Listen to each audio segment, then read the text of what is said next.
Terkait dengan kejadian tadi malam atau kemarin malam di Kalitidu, saya menghimbau yang pertama untuk menciptakan suasana yang kondusif oleh masing-masing ketua perguruan kepada anggotanya.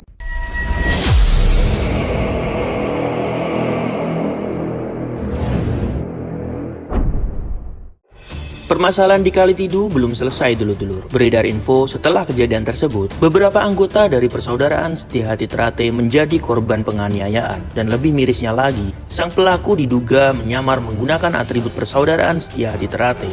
Dan mereka pun masuk di rombongan persaudaraan Setiahati Trate, menyamar sebagai sesama anggota persaudaraan Setiahati Trate. Namun ketika semua lengah, mereka pun melancarkan aksi mereka dengan menyerang salah satu dari anggota persaudaraan Setiahati Trate. Namun saat ini beredar kabar bahwa sang korban telah meninggal dunia. Tak ingin lepas tangan dengan apa yang terjadi pada adik-adiknya, Kang Mas Wahyu selaku ketua cabang PSAT cabang Bojonegoro turun langsung ke lapangan untuk melihat kondisi terkini dan kondisi adik-adiknya. Saudara sekalian yang saya hormati, insan pentas terlebih wilayah Bojonegoro yang saya cintai, terkait dengan kejadian tadi malam atau kemarin malam di Kalitidu, saya menghimbau yang pertama untuk menciptakan suasana yang kondusif oleh masing-masing ketua perguruan kepada anggotanya.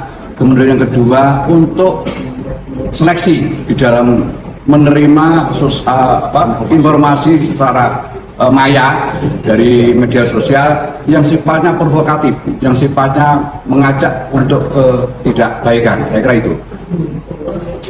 Untuk kasusnya, Pak? Terkait dengan kasus yang terjadi di Kalitidu, saya sepenuhnya menyerahkan pada supremasi hukum, yaitu pihak kepolisian untuk melaksanakan tugas-tugas kepolisian sebagaimana mestinya. Saya kira begitu.